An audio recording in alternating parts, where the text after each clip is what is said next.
cek dulu, cek dulu, cek dulu, cek dulu. Yo, kini saatnya kita harus tambah pintar. Jangan jadi orang yang mudah sebar-sebar, karena belum tentu itu berita benar. Kalau nggak ngerti, ayo belajar. Mulailah curiga jika sudah suruh-suruh. Sebarkanlah, hey, tunggu dulu. Periksalah kalimat, kok banyak tanda seru. Banyak huruf besar, mata gue jadi ngilu. Coba dicari beritanya dulu.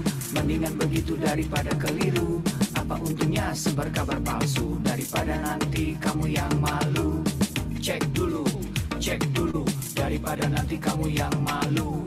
Cek dulu, siapa tahu hoax. Yuk. Hello, hello, hello, siapa tahu hoax. Yuk. Hello, hello, hello, siapa tahu hoax. Hoax itu konten yang negatif, tujuannya itu ya provokatif. Paling cocok buat orang yang sensitif. Kalau ke gue ya gak efektif, tapi semua suka yang positif. Misalnya video yang inspiratif, meme yang lucu, itu juga sip. Positif, kreatif, dan produktif. Coba dicari beritanya dulu. Mendingan begitu daripada keliru. Apa untungnya sebar kabar palsu, daripada nanti kamu yang malu. Cek dulu, daripada nanti kamu yang malu. Cek dulu, siapa tahu hoax. Yuk. Hello, hello, hello, siapa tahu hoax. Yuk. Hello, hello, hello, siapa tahu hoax.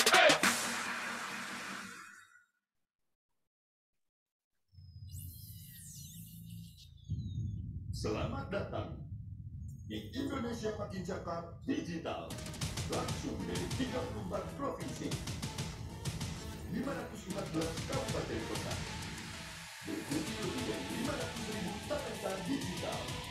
Inilah Indonesia Makin Cakap Digital.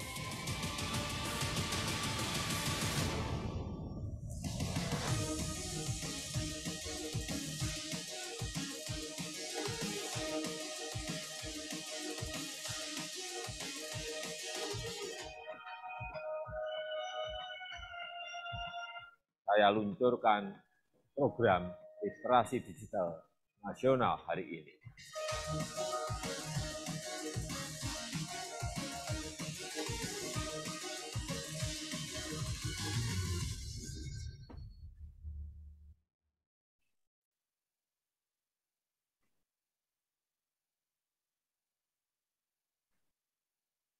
Bismillahirrahmanirrahim. Assalamualaikum warahmatullahi wabarakatuh. Salam sejahtera bagi kita semuanya. Shalom, Om Swastiastu, Namo Buddhaya, Salam Kebajikan. Yang saya hormati para Menteri Kabinet Indonesia Maju, para Gubernur, Bupati, dan Wali Kota di seluruh tanah air Indonesia, hadirin dan undangan yang berbahagia. Pandemi membuka kesempatan luas bagi kita untuk melakukan transformasi digital secara besar-besaran. Pembangunan infrastruktur digital terus kita percepat. Ekonomi digital, terutama untuk UMKM, terus diperbanyak dan terus ditingkatkan. Pemerintahan digital juga terus diperkuat dan masyarakat disiapkan agar lebih cakap digital. Insya Allah pada akhir tahun 2022, 12.548 desa kelurahan akan terjangkau sinyal 4G. Percepatan 10 tahun lebih maju dari rencana sebelumnya yang selesai pada tahun 2032. Infrastruktur digital tidak berdiri sendiri. Jadi saat jaringan internetnya telah tersedia, harus diikuti kesiapan pengguna internetnya, agar manfaat positif internet dapat dioptimalkan untuk membuat masyarakat semakin cerdas dan produktif. Sebaliknya, efek negatifnya harus dapat terus ditekan, terus diminimalkan. Bapak Ibu yang saya hormati,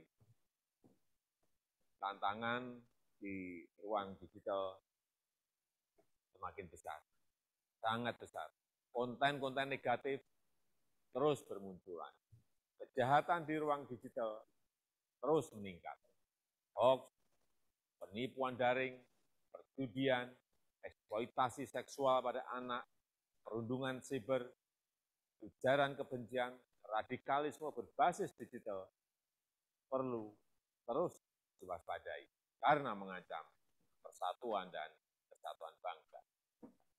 Kewajiban kita bersama untuk terus meminimalkan konten negatif, membanjiri ruang digital dengan konten-konten positif, banjiri terus, isi terus dengan konten-konten positif. Kita harus tingkatkan kecakapan digital masyarakat agar mampu menciptakan lebih banyak konten kreatif yang mendidik, yang menyejukkan, yang menyerukan perdamaian. Internet harus mampu meningkatkan produktivitas masyarakat, membuat UMKM naik kelas, perbanyak UMKM onboarding ke platform e-commerce, sehingga internet bisa memberi nilai tambah ekonomi bagi seluruh lapisan masyarakat. Hadirin sekalian, literasi digital adalah kerja besar. Pemerintah tidak bisa bekerja sendirian. Perlu mendapatkan dukungan seluruh komponen bangsa agar semakin banyak masyarakat yang melek digital. Saya memberikan apresiasi kepada 110 lembaga dan berbagai komunitas yang terlibat dalam program literasi digital nasional ini. Saya harap gerakan ini menggelinding dan terus membesar, bisa mendorong berbagai inisiatif di tempat lain, melakukan kerja-kerja konkret di tengah masyarakat, agar makin cakap memanfaatkan internet untuk kegiatan edukatif dan produktif. Saya rasa itu yang bisa saya sampaikan, dan dengan mengucap Bismillahirrahmanirrahim, saya luncurkan program literasi digital nasional hari ini. Terima kasih. Wassalamualaikum warahmatullahi wabarakatuh. Om Santi Santi Santi Om. Namo Buddhaya.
Bismillahirrahmanirrahim. Assalamualaikum warahmatullahi wabarakatuh. Selamat siang, salam sejahtera untuk kita semuanya. Horas, apa kabarnya nih teman-teman di Simalungun, Sumatera Utara siang hari ini?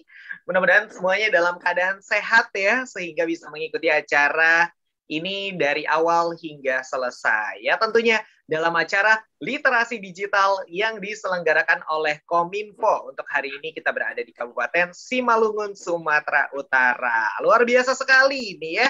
Siang hari semangatnya teman-teman luar biasa keren ya. Udah 213 peserta aja nih siang hari ini. Keren banget. Saya sangat mengapresiasi teman-teman ya yang sudah semangat untuk menambah kecakapan digitalnya. Wow, luar biasa ya. Tapi sebelumnya, tak kenal maka tak sayang, maka perkenalkan terlebih dahulu, saya Riyandi Rizky, ya, selaku moderator untuk acara pada siang hari ini. Senang rasanya bisa berjumpa dengan Bapak, Ibu, dan juga teman-teman sekalian di Kabupaten Simalungun dan sekitarnya, ya. Luar biasa sekali, senang sekali juga saya karena pada siang hari ini saya tidak sendirian. Saya ditemani dengan para narasumber dan juga key opinion leader yang keren-keren banget nih buat Simalungun. Ya, ada siapa aja sih narasumber dan key opinion leader kita pada siang hari ini? Yuk, coba kita sapa ya dan berkenalan satu persatu. Yang pertama, narasumber kita, beliau adalah seorang dosen Politeknik Bakti Semesta dan Kepala Biro Penjamin Akademis Politeknik Bakti Semesta. Ada Ibu Puspa Ira Dewi Chandrawulan, Eskom MCS. Assalamualaikum, selamat siang. Oh, ini aku panggilnya Mbak Puspa ya. Hai Mbak Puspa, selamat siang. Selamat siang semuanya. Apa kabar? Luar biasa sekali nih kabarnya siang hari ini, apalagi lihat banyak yang join, sudah lebih dari 230, jadi lebih semangat lagi nih pada siang hari ini. Tentu saja. Semangat banget ya. Ini siang-siang loh, padahal apalagi hari Sabtu, ini jam-jamnya mungkin tidur siang gitu ya, tapi ini teman-teman malah semangat untuk nambah ilmunya ya. Keren banget. Nah, Mbak Puspa siang hari ini udah siap untuk sharing-sharing materinya nih? Sudah siap nih, saya sudah siap untuk sharing materi untuk teman-teman semuanya yang ada di Simalungun. Mantap. Nanti ditunggu pemaparan materinya Mbak Puspa. Terima kasih banyak. Saya izin menyapa narasumber kita yang kedua dulu ya. Oke, terima kasih Mbak Puspa. Nah, selanjutnya narasumber kita yang kedua nih ya. Beliau adalah seorang dekan Fakultas Teknik Universitas Muhammadiyah Sumatera Barat. Ada Bapak Masril STMT. Assalamualaikum, selamat siang Pak Masril. Selamat siang Pak Mas Riyandi. Bagaimana kabarnya? Halo. Sehat? Saya sehat Pak, alhamdulillah. Pak Masril gimana kabarnya? Juga kami di sini juga sehat-sehat, dan selamat siang untuk partisipan keseluruhan yang berada di daerah Simalungun dan mungkin saja dari Sumatera Barat juga. Selamat siang dan seluruh kita semua. Iya, amin. Mudah-mudahan sehat terus ya. Oke. Nah, Mas Ril siang ini sudah siap untuk sharing-sharing materinya nih ke teman-teman Simalungun? Insya Allah sudah siap. Insya Allah sudah siap kami. Insya Allah sudah siap. Mantap ya. Nanti tunggu pemaparan materinya Pak. Mas Ril, terima kasih banyak. Saya izin menyapa narasumber kita yang ketiga ya. Terima kasih Pak. Nah, selanjutnya narasumber kita yang ketiga ini juga luar biasa sekali ya. Beliau adalah seorang dosen pendidikan fisika di FKIP Universitas HKBP Pematang Siantar. Ada Ibu Apriani Sijabat SSI MPD. Selamat siang Ibu Apriani. Siang Bang Riyandi. Apa kabarnya? Puji Tuhan sehat luar biasa. Sehat luar biasa, itu yang terpenting sekarang, yang penting sehat ya. Ibu Apriani, siang ini di Pematang Siantar saya pengen tahu cuacanya seperti apa ini Ibu? Cuaca di Pematang Siantar cerah, semoga secerah kita hari ini. Amin, mudah-mudahan secerah kita semuanya ya untuk mengikuti acara ini sampai selesai. Amin. Oke, Ibu Apriani siang ini udah siap untuk sharing-sharing materinya nih ke teman-teman di Simalungun, atau mungkin ini banyak mahasiswa-mahasiswinya dari HKBP Pematang Siantar? Iya, kebetulan banyak juga yang bergabung, jadi saya semakin semangat Bang Riyandi. Mantap, berarti udah siap ya Ibu ya? Siap Bang Riyandi. Oke, siap. Nanti ditunggu pemaparan materinya. Terima kasih Ibu Apriani. Saya izin menyapa narasumber kita yang keempat ya. Oke, terima kasih. Nah, selanjutnya ini rekannya Ibu Apriani nih. Sama ya, beliau juga dosen FKIP Universitas HKBP Nomensen Pematang Siantar. Ada Ibu Eva Pratiwi Pane MPD. Hai Ibu, selamat siang. Hai Kak Riyandi, selamat siang. Apa kabarnya Ibu? Puji Tuhan, sehat, Kak. Sehat ya. Lagi di mana nih? Di rumah apa di kampus? Di rumah, kebetulan lagi di rumah. Di rumah. Oke. Ini sepertinya juga kayaknya banyak tuh tadi ada yang bilang itu dosen saya, itu dosen saya. Waduh, mahasiswa-mahasiswinya diajak ya Ibu ya. Mantep banget nih. Iya, mereka semangat. Semangat ya, keren. Semangat. Siang hari loh, ini udah gitu hari Sabtu, tapi tetap semangat belajar, keren-keren banget nih ya. Berarti siang ini udah siap Ibu Eva untuk sharing-sharing materinya nih ke teman-teman di Pematang Siantar khususnya dan juga di Simalungun ya. Siap, Kak Rihandi. Siap. Siap ya. Tuh, halo Bu Eva, kata Indah Dame tuh. Wow, luar biasa. Oke, Ibu Eva nanti ditunggu pemaparan materinya. Terima kasih banyak. Saya izin menyapa Key Opinion Leader kita siang hari ini ya. Siap. Terima kasih Ibu. Nah, selanjutnya selain ada narasumber, kita juga punya Key Opinion Leader yang nanti akan menyimpulkan materi yang telah disampaikan oleh para narasumber sekaligus menyampaikan opini-opininya terhadap tema besar kita pada siang hari ini, yang mana Key Opinion Leader kita hari ini adalah seorang mom influencer. Ada Kak Ana Livian. Hai Kak Ana, selamat siang. Selamat siang Kak Rizky. Gimana kabarnya siang ini Kak Ana? Kabarnya semangat banget ya, ini partisipannya udah rame dan perut udah nggak kriuk-kriuk lagi, udah makan. Jadi semangat. Oke, jadi semangat ya. Mantap. Ini keren loh ya. Kayaknya ini hari Sabtu, jarang-jarang loh. Hari Sabtu sesi 2 ini pesertanya sebanyak ini. Jadi keren banget. Kita perlu apresiasi ya. Keren-keren banget. Mantap. Berarti karena siang ini udah siap Kak untuk sharing-sharing materinya nih Kak nanti? Sudah siap dan sudah siap mendengarkan ini ilmu bermanfaat banget nih buat orang tua ya. Dari temanya aja udah menarik banget. Betul. Karena tema besar kita hari ini adalah menjaga keamanan digital anak-anak ya. Jadi cocok nih buat para orang tua atau yang akan menjadi orang tua, harus nih didengerin dari awal hingga selesai ya.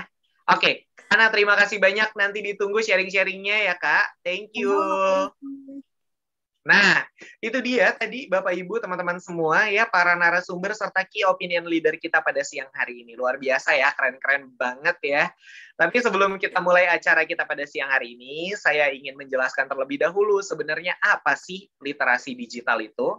Jadi, literasi digital itu di mana pengetahuan dan kecakapan untuk menggunakan media digital, alat-alat komunikasi, atau jaringan dalam menemukan, mengevaluasi, menggunakan, membuat informasi, dan memanfaatkannya secara sehat, bijak, cerdas, cermat, tepat, dan patuh hukum dalam rangka membina komunikasi serta interaksi dalam kehidupan sehari-hari. Nah, buat teman-teman peserta ya, jangan lupa untuk di-subscribe yuk channel YouTube-nya dari Siberkreasi dan juga follow ya Instagram serta Facebook fanpage-nya di @siberkreasi karena di sana ada banyak sekali nih informasi-informasi menarik yang pastinya wajib banget teman-teman ketahui semuanya. Dan kalau misalkan teman-teman ada yang nanya, ini nanti kira-kira kita dapat e-sertifikat nggak sih setelah ikut acara ini? Jawabannya dapat ya. Tapi syaratnya teman-teman nanti wajib mengisi link post test terlebih dahulu di akhir sesi ya, yang akan dituliskan oleh kakak admin melalui kolom chat box. Jadi pastikan teman-teman mengikuti acara dari awal hingga selesai. Oke? Dan sebelum mengisi link post test tersebut, pastikan juga teman-teman sekarang sudah mengisi link registrasi yang sudah di-share oleh kakak admin ya. Nah, tuh kakak admin di-share tuh ya. Halo, selamat siang, selamat datang. Nah, itu ada link registrasinya. Silahkan diklik link tersebut, silahkan diisi ya. Biar nanti teman-teman bisa dapetin nomor token. Nah, nomor token tersebut nantinya akan teman-teman jadikan sebagai password untuk mengisi link post test di akhir sesi. Oke? Jadi, sekarang pastikan teman-teman sudah mengisi link registrasi dan nanti di akhir sesi teman-teman mengisi link post test ya, itu sebagai syarat teman-teman untuk bisa mendapatkan e-sertifikat. Kemudian nanti di akhir sesi juga saya akan menentukan ya siapa pemenang untuk acara siang hari ini ya yang berhak mendapatkan e-wallet senilai Rp100.000 ya jika teman-teman terpilih sebagai penanya terbaik hari ini ya. Jadi pastikan nanti memperhatikan baik-baik apa yang disampaikan oleh para narasumber dan juga key opinion leader. Kemudian kasih deh pertanyaan terbaik versi kamu melalui kolom chat box ya. Siapa tahu nanti kamu beruntung dan terpilih sebagai penanya terbaik dan membawa pulang e-wallet senilai Rp100.000. Lumayan banget ya. Nah, kepada para peserta yang sudah hadir juga saya ingin mengingatkan, mohon untuk di-mute ya suara di Zoom meeting-nya selama Zoom meeting ini berlangsung. Tidak dalam posisi berbaring atau tidur, tidak dalam posisi sedang mengendarai mobil atau sedang dibonceng sepeda motor, memakai pakaian yang baik dan sopan, dan tentunya menjaga tata tertib selama webinar ini berlangsung. Sebelum kita mulai acara ini, mari sama-sama kita menyanyikan lagu kebangsaan Indonesia Raya. Diikuti dengan sambutan dari keynote speech kita pada siang hari ini, ada Bapak Haji Edi Rahmayadi selaku Gubernur Provinsi Sumatera Utara.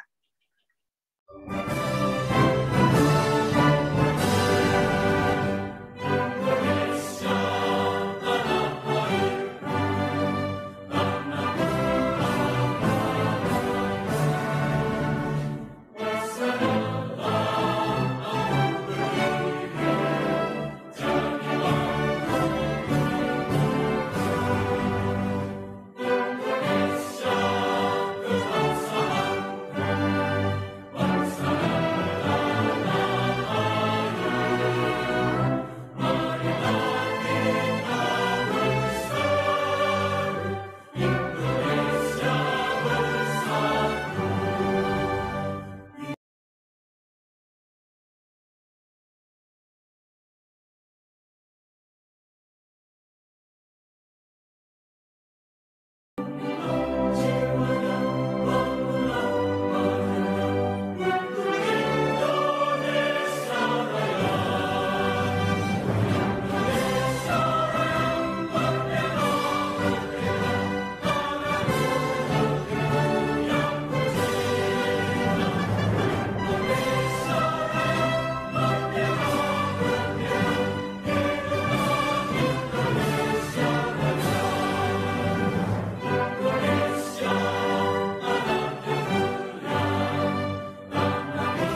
Assalamualaikum warahmatullahi wabarakatuh.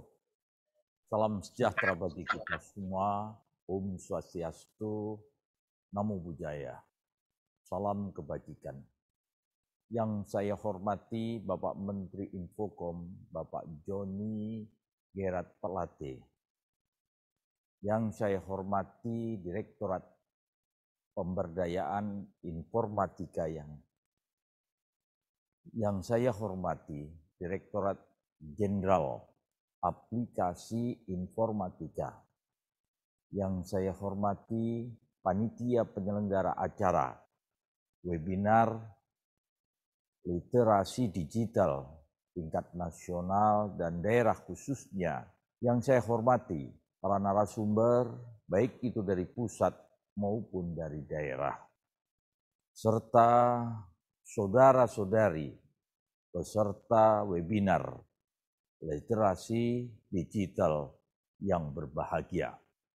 Puji syukur kehadirat kita haturkan atas kehadirat Allah Subhanahu wa Ta'ala, atas limpahan rahmat taufik dan hidayahnya. Semua yang ada di acara webinar ini masih diberikan kesempatan waktu dan kesehatan untuk bisa mengikuti kegiatan di pagi yang bahagia ini sampai nanti siang, yakni dalam acara webinar literasi digital. Peserta webinar literasi digital semuanya, melalui kesempatan yang berbahagia ini, dengan mengingat pentingnya informasi tentang literasi digital, maka saya atas nama pemerintah Provinsi Sumatera Utara sangat mengharapkan hal-hal sebagai berikut.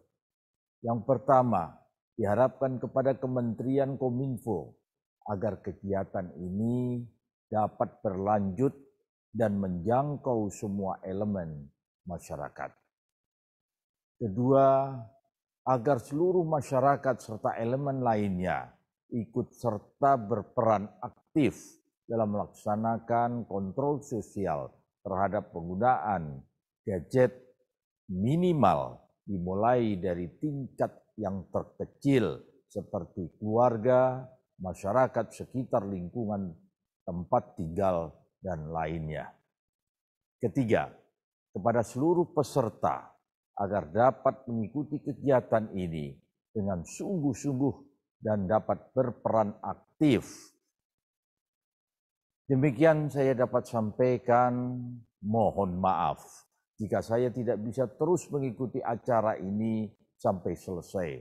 Dan sebelum mengakhiri sambutan ini dengan mengucapkan Bismillahirrahmanirrahim, acara webinar literasi digital tahun 2021 ini dengan resmi saya nyatakan dibuka. Wabillahi taufik wal hidayah. Wassalamualaikum warahmatullahi wabarakatuh. Sejahtera bagi kita semua. Santi, Santi, Santium. Syadu, Syadu, Syadu. Salam kebajikan. Baik, itu dia tadi sambutan dari keynote speech kita pada siang hari ini. Ada Bapak Haji Edi Rahmayadi selaku Gubernur Provinsi Sumatera Utara. Oke, sepertinya teman-teman peserta yang sudah 314 nih ya, siang hari ini keren banget ya. Udah pada nggak sabar pastinya untuk segera kita mulai acara kita pada siang hari ini mendengarkan pemaparan materi dari para narasumber dan key opinion leader. Maka langsung saja saya persilahkan kepada narasumber kita yang pertama, yaitu ada Mbak Puspa Ira Dewi Chandra Wulan Eskom MCS yang akan memaparkan materi tentang kecakapan digital. Kepadanya kami persilahkan. Halo, terima kasih Mas Rizky atas waktunya. Selamat siang semua. Perkenalkan, nama saya Puspa Ira Dewi. Kalian bisa panggil Puspa. Begitu. Sebelumnya, saya ingin menyapa dulu narasumber yang lain. Ada Ibu Eva, Ibu Apriani, ada KOL kita Mbak Ana, kemudian Mas Rizky, ada Pak Mazril. Selamat siang Bapak dan Ibu. Salam kenal dari saya juga di sini. Dan langsung saja saya mau masuk ke, boleh share screen Mas?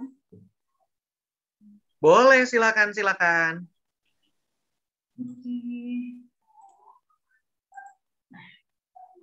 Ini dia, yang hari ini akan saya sampaikan adalah tentang keamanan digital bagi anak. Langsung saja.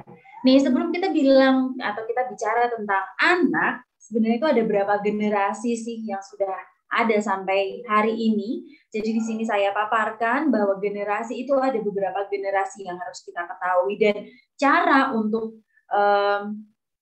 mengaplikasikannya atau cara untuk itu berbeda-berbeda. Nah, yang pertama adalah generasi era depresi atau tradisionalis, itu di antara tahun 1922 sampai 1945. Yang kedua, generasi baby boomers, itu dari 46 sampai 64, di mana mereka itu di masa-masa pertahanan dengan pemikiran yang matang bisa mengambil keputusan dengan baik karena keadaan. Kemudian generasi X itu yang dimulai dari 1961 sampai 80. Di generasi ini komputer sudah mulai dikenal, tapi masih zaman dulu banget, masih yang pakai black screen gitu kan ya. Kemudian ada generasi Y dari tahun 81 sampai 94. Ini sudah mulai, teknologi sudah mulai berkembang, tapi belum pesat.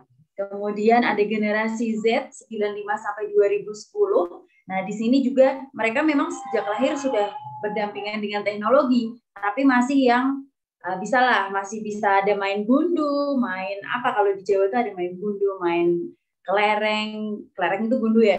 Kemudian ada main-mainan yang kita di luar gitu kan. Kalau sekarang kan anak di generasi Alpha nih, di generasi terakhir antara 2010 sampai sekarang, semuanya itu media sosial, semuanya itu teknologi dari sebelum dia lahir, bahkan dia sudah berdampingan hidup dengan yang namanya teknologi. Nah, apa itu sih generasi Alpha? Generasi Alpha itu adalah generasi yang lahir atau anak dari generasi Y dan adik dari generasi Z. Itu 2010 sampai 2025 nanti. Nah, ini dunia pada generasi Alpha, generasi pertama yang benar-benar telah hidup berdampingan dengan teknologi canggih sejak mereka dilahirkan. Atau generasi digital biasa kita bilang. Bukan lagi berdampingan saat mereka dilahirkan, bahwa bahkan sekarang pun anak kecil masih dalam kandungan, dia sudah punya Instagram. Sudah difasilitasi nih sama orang tuanya. Ini Instagramnya anakku nanti untuk upload USG-nya, untuk upload test pack-nya, untuk upload nanti pada saat pertama dia dilahirkan, dan seperti itu. Bahkan anak sekarang itu sudah dipaksa untuk berjalan berdampingan dengan yang namanya teknologi, bahkan dari sebelum dia lahir. Nah, apa saja yang berubah dan apa saja yang harus kita lebih perhatikan lagi? Yang pertama dari segi pendidikan, kemudian dari segi transportasi, dan dari segi belanja. Ketiganya ini sangat berubah dengan berkembangnya teknologi. Seperti pendidikan yang dulu kita hanya duduk di kelas mendengarkan ibu guru, sekarang kita bisa mendapatkan ilmu dari manapun. Kita bisa mendapatkan ilmu dari Google dan dari media sosial yang lain. Yang kedua, transportasi. Dulu kita kalau mau pergi bepergian gitu ya ke luar kota, ke luar pulau bahkan, kita harus datang nih. Kita harus datang ke tukang ojeknya, kita harus datang ke stasiunnya, ke bandaranya, atau kemana untuk kita beli tiket. Tapi kalau sekarang kan enggak. Sekarang kita dari rumah, kita klik-klik aja, kita sudah bisa beli tiket. Mau kemana aja, tanggal berapa orang bisa. Atau kita mau berangkat ke sekolah pakai transportasi kayak ojek online dan lainnya. Sekarang semuanya sudah serba mudah. Nah, yang ketiga adalah cara belanja. Kalau dulu kita belanja harus ke pasar, sekarang kita duduk di rumah pun kita sudah bisa belanja, barang sudah sampai di depan rumah dan kita tinggal bayar. Nah, itu yang berubah banget dan kelihatan. Nih, di sini bagaimana cara membesarkan anak di era digital. Karena anak-anak yang lahir di era digital itu dia memiliki risiko yang tinggi terhadap masalah kesehatan mental, gangguan kecemasan dan depresi. Karena dunia itu dia mendorong agar mereka selalu bergerak lebih cepat. Karena dunia ini mendorong bergerak lebih cepat, ada anak yang bisa diajak bergerak dengan cepat, ada anak yang tidak bisa. Nah, maka dari itu disinilah nih, biasanya anak itu ada gangguan kecemasan dan depresi. Kebanyakan nonton YouTube, kebanyakan nonton TV, kebanyakan nonton iklan-iklan kayak gitu tuh sebenarnya tidak baik untuk perkembangan anak. Nah, apa yang harus kita lakukan? Yang pertama adalah konsultasikan dengan guru jika anak itu dia sudah sekolah. Kalau belum, berarti dampingi anak itu saat dia menggunakan media sosial. Karena sekarang itu bukan cuma anak yang sudah sekolah aja yang pakai media sosial, tapi anak sebelum dia sekolah sudah dikenalkan media sosial sama orang tuanya. Contohnya untuk anak 2 tahun atau 3 tahun bisa kita beri untuk lagu-lagu, untuk mengerti ABCD kayak gitu di YouTube banyak banget, tapi harus didampingi. Tapi kalau dia sudah sekolah, konsultasi dengan guru. Anaknya ini seperti apa? Apakah bisa menggunakan dunia digital, dan dunia digital yang seperti apa yang baik dengan yang sesuai dengan karakteristiknya kayak gitu. Yang kedua, batasi waktu anak di depan gawai atau televisi. Nah, ini kita sebagai orang tua juga wajib banget nih untuk membatasi anak. Enggak terus-terusan anak itu diperbolehkan untuk nonton TV. Enggak terus-terusan anak diperbolehkan untuk nonton YouTube. Karena sebagus-bagusnya, sepositif-positifnya konten yang dia lihat, pasti ada sisi negatif yang akan dia dapatkan. Yang ketiga, jangan jadikan gadget sebagai senjata untuk menenangkan anak ketika dia merengek. Nah, sekarang banyak banget orang tua, bahkan di sekitar saya juga, dan mungkin saya juga salah satunya, itu menggunakan gadget itu sebagai senjata untuk menenangkan anak, dan itu sebenarnya nggak boleh. Jadi kalau anaknya sedikit nangis, ini kita nonton gitu, nggak boleh kayak gitu. Sebenarnya itu harus banget dihindari. Jadinya jangan jadikan gadget itu sebagai senjata untuk menenangkan anak. Karena pada saat tidak ada gadget, anak ini dia akan memberontak. Dia akan mengeluarkan emosinya kepada orang tuanya. Dia akan, saya nggak mau, saya ini kayak gitu. Nah, jangan biasakan. Nah, yang keempat, di sini ada tak selalu sering melihat ponsel, terutama di beberapa kesempatan, seperti saat makan malam atau pada akhir minggu. Nah, sebagai orang tua kita harus juga memberi contoh. Jangan terus-terusan kita megang HP, jangan terus-terusan kita itu WA-an, kita itu main media sosial, kita komen-komenan di Facebook, Instagram, seperti itu. Jangan sering-sering di depan anak. Jadi ayo kita batasi. Kita sebagai orang tua harus memberi contoh yang baik agar anak kita juga bisa menggunakan media itu dengan baik juga. Nah, yang kelima, tingkatkan komunikasi Anda dengan anak. Nah, banyak ibu dan bapak atau orang tua itu yang sekarang itu bekerja di weekday kan, hari Senin sampai hari Jumat itu kerja cuma sama anak Sabtu Minggu, dan kadang Sabtu Minggu pun masih ada pekerjaan. Nah, kayak gitu tuh yang harus kita manajemen waktunya sebagai orang tua. Ayo kita tingkatkan komunikasi dengan anak. Paling enggak pada saat kita pulang kerja atau pada saat kita pulang berpergian, tanya ke anak, hari ini melakukan apa, dengan siapa, terus bahagia atau tidak, apakah dia menangis, dan lain sebagainya. Ayo kita bangun komunikasi dengan anak secara dengan baik. Gitu. Nah, kenalkan, kapan nih kita harus mengenalkan gadget pada anak? Sebenarnya anak itu boleh dikenalkan gadget itu di atas usia 3 tahun. Karena kalau di bawah usia 3 tahun, dia belum paham sebenarnya penggunaan gadget itu untuk apa dan seperti apa. Nah, tapi ini juga harus memang didampingi terus nih. Anak-anak sekarang itu tidak bisa kita mau lepas dia kayak nonton YouTube, ya nonton sendiri. Kemudian kita harus tahu kontennya seperti apa yang dia tonton, itu harus banget ya. Nah, ini orang tua ini dia harus lebih dini tanggap digital.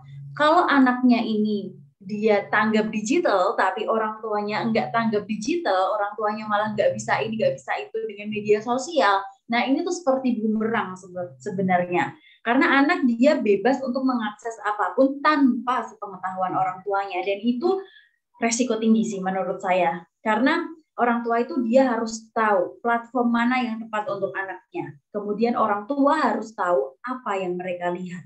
Apakah itu bagus, apakah itu yang positif, apakah itu tidak baik, memberikan dampak negatif untuk dia, atau gimana, dan apa yang mereka tangkap. Nah, ini yang nomor 3, ini yang penting. Maka dari itu kita harus dampingi terus nih anak ini. Jadi pada saat dia nonton, kita sambil ikut nonton, dia cerita apa sih, filmnya, film apa, semuanya seperti itu. Lagunya, lagu apa, kayak gitu. Jadi apa yang mereka tangkap, kita salurkan. Ini loh, ini tadi tuh ceritanya seperti ini, nah. Ini tadi tuh seperti ini, nah. Kita harus tanggap digital dulu sebagai orang tua. Kenapa?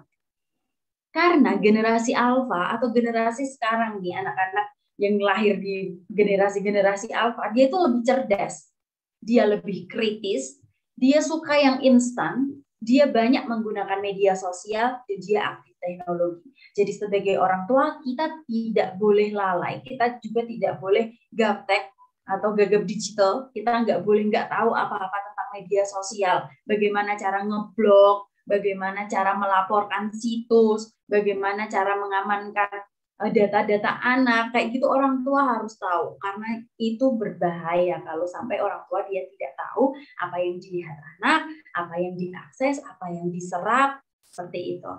Nah, conclusion-nya pada siang hari ini adalah selain membawa manfaat, teknologi informasi ini juga memberi dampak negatif. Jadi dampingi, ayo mari kita dampingi Gen Alpha dengan baik dan benar demi Indonesia yang maju dan sejahtera. So, take care, safety, and good vibes. Terima kasih, Mas Rizky. Wah, luar biasa. Terima kasih, Mbak Puspa, atas pemaparan materinya yang keren banget ya. Nih, jadi emang penting harus banget nih, ya. Mas. Penting banget nih. Karena sekarang Gen Alpha itu, wah, dia tuh sebelum lahir aja mereka udah punya media sosial, Mas. Sekarang Bener. Bahkan sebelum direncanain, orang tuanya udah punya media sosial buat anaknya. Betul, iya. Bahkan pada saat aspeknya itu sudah garis 2, itu dia sudah langsung dibuatkan media sosial. Jadi harusnya kita sebagai orang tua yang lebih aware lagi sih, lebih ayo dampingi anak-anak ini. Jangan sampai mereka melihat hal yang nggak baik dan nggak bagus untuk dilihat. Yes, betul banget. Sekali lagi terima kasih Mbak Puspa atas pemaparan materinya, keren banget ya. Sampai berjumpa nanti di sesi tanya jawab, Mbak Puspa. Terima kasih sekali lagi. Iya. Dan sekarang kita langsung lanjut ya menuju ke narasumber kita yang kedua nih. Langsung saja saya persilahkan kepada Bapak Masril STMT yang akan memaparkan materi tentang keamanan digital. Kepada beliau kami persilahkan. Terima kasih Mas Riyandi yang sudah memberikan waktunya. Terlebih dahulu saya sapa dulu ya kan. Yang pertama Mbak Puspa yang agak menarik sekali saya lihat tadi pemaparannya, dan juga Ibu Eva ya, Ibu Eva Pratiwi, dan juga Ibu Afriani Sejabat, dan tentu Bapak Gubernur Provinsi Sumatera Utara, dan juga tidak lupa juga Mbak Ana ya yang menemani kita hari ini juga ya kan.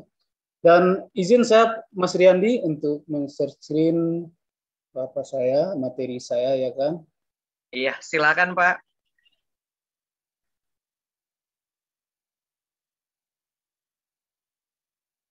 Oke.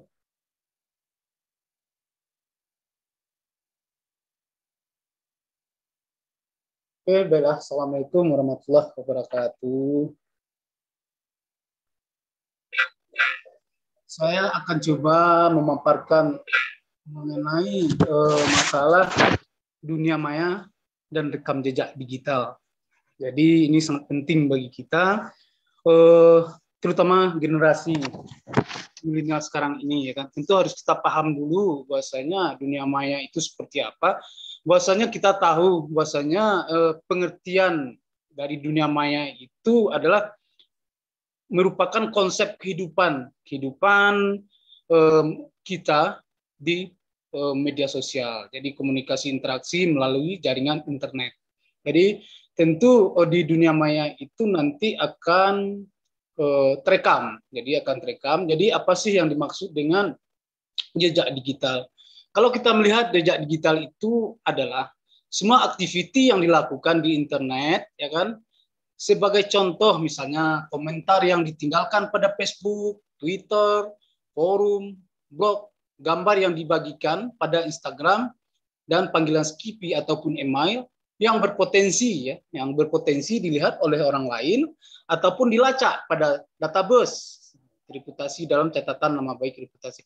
Jadi itu yang dikatakan jejak digital. Jadi apapun yang kita upload, yang kita apakan ke media sosial itu merupakan jejak digital yang tidak akan pernah habis. Jadi sebelum kita masuk cara pengamanan, bagaimana kita membuatnya? Jadi tentu ini hal yang sederhana. Tentu pertama ada pendaftaran data yang kita buat dan yang kita bagi, dan juga data perilaku. Setelah itu siapa pemilik rekam jejak digital?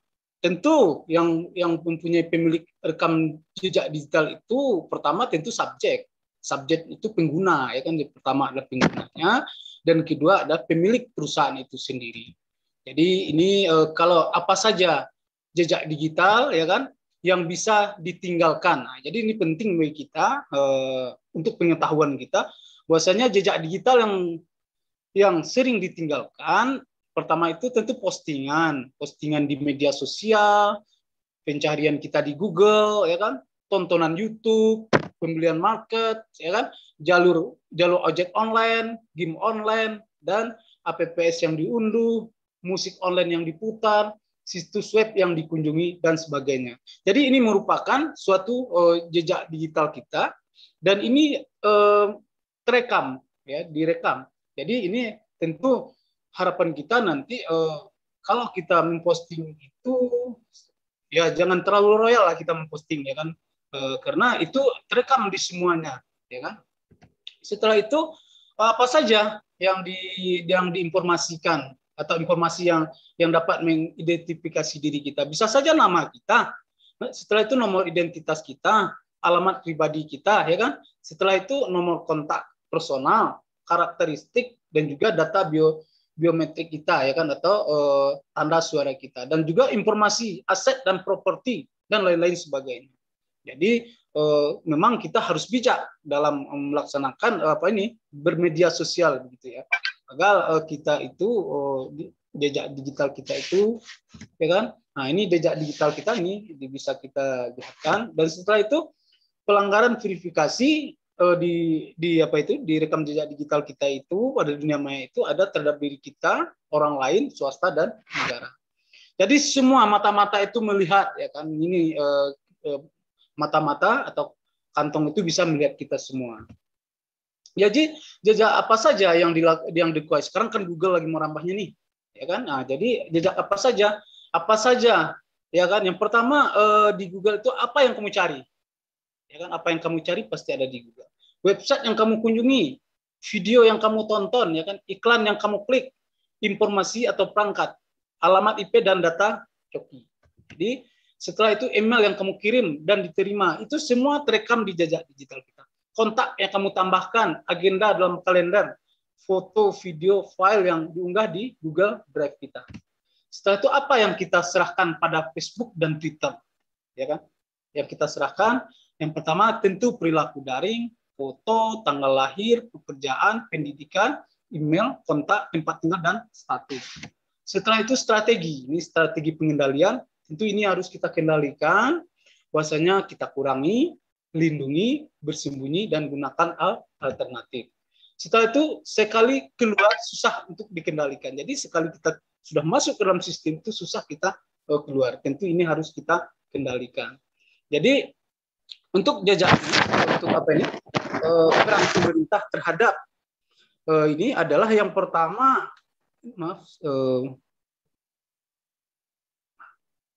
peran pemerintah itu menyediakan pedoman dan aturan. Dan kedua, edukasi, peningkatan kesadaran daripada kita. Setelah itu kerjasama nasional dan internasional. Setelah itu pengembangan ekosistem, ya kan. Dan setelah itu kesiapan implementasi. Dan setelah itu menerima pengaduan. Ya. Jadi itu yang perlu yang kita peran pemerintah kita tersebut. Setelah itu, ini yang clue-nya saja yang saya katakan, saya masukkan. Aturan keamanan digital yang harus kita pahami dan harus kita mengetahuinya. Yang pertama, simpan data rahasia Anda secara offline, periksa keandalan situs, gunakan kata sandi yang kuat, gunakan autentifikasi 2 faktor atau faktor tambahan, hindari tautan online yang mencurigakan, perbaharui komputer, waspadalah terhadap wifi dan undahan gratis. Ini kita kan sering nih terperdaya gitu, kalau bahasa sayanya terperdaya dengan wifi yang gratis, mana tahu itu yang banyak menjadi permasalahan. Dan juga periksa kembali informasi online, amankan semua koneksi itu berbentuk jaringan pribadi. Setelah itu next selanjutnya saya ada 7K bangun konten positif di media sosial. Saya sering pesan ini 7K itu. Yang pertama adalah kendalikan target audiens dan media sosial yang kita gunakan. Yang kedua, konten yang kuat. Dia harus kuat dia. Kan? Dan setelah itu, kuasai aplikasi atau pengolahan gambar ataupun video. Yang keempat, komunikasi dua arah. Kalau ada terjadi permasalahan, baru kita komunikasikan. Jangan komunikasi satu arah saja. Jadi kalau ada yang kurang pas rasanya, kita komunikasikan. Setelah itu, konsisten dan continue. Kita itu harus konsisten dan harus continue. Dan setelah yang keenam adalah kerjasama atau kolaborasi. Ini yang terpenting bagi kita. Jadi dan setelah itu mari kita mulai dari sekarang. Jadi kuncinya sebelum saya apakan. Jadi ada kuncinya itu 6 tadi itu yang perlu kita perhatikan dalam bermedia sosial dan untuk mengatur keamanan. Jadi yang 9 faktor tadi dan 7 tadi itu yang penting. Jadi yang 9 itu saya ulangi lagi, itu simpan data kita itu data itu dengan rahasia Anda secara offline. Jangan terlalu royal kita dengan data kita di media sosial itu ya kan. Setelah itu periksa keandalan situs. Setelah itu gunakan kata sandi yang kuat. Jangan kata sandi kita itu bisa dibobolkan gitu. Apa perlu diupdate terus menerus. Silakan gunakan autentikasi 2 faktor atau kode tambahan. Setelah itu hindari tautan online yang mencurigakan. Ya. Dan keenam, perbaharui komputer. Dan setelah itu waspada terhadap WiFi yang saya jelaskan tadi, WiFi gratis. Setelah itu periksa kembali informasi online. Setelah itu amankan koneksi kita.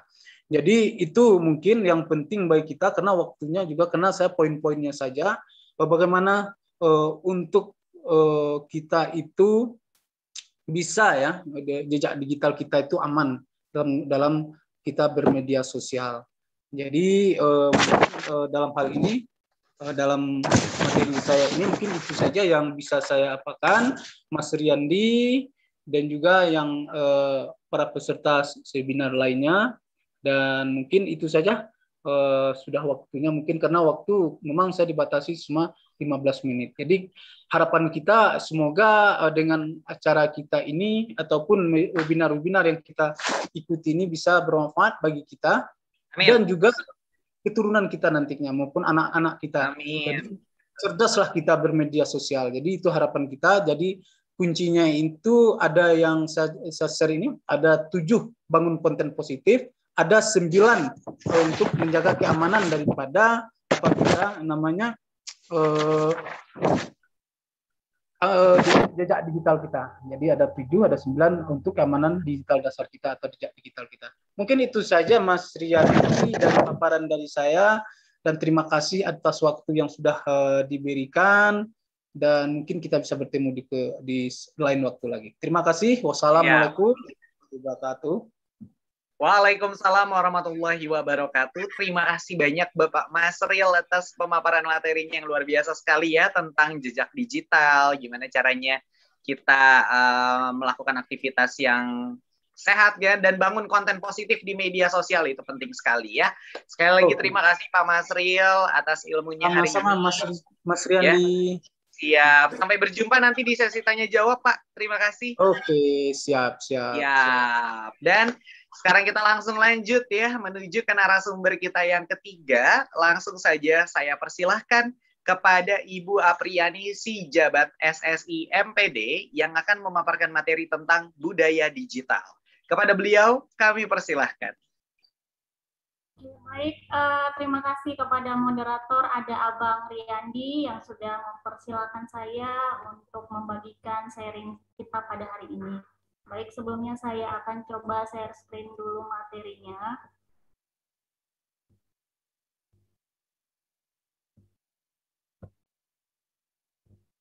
Ini sudah muncul, Bang Riyandi, izin?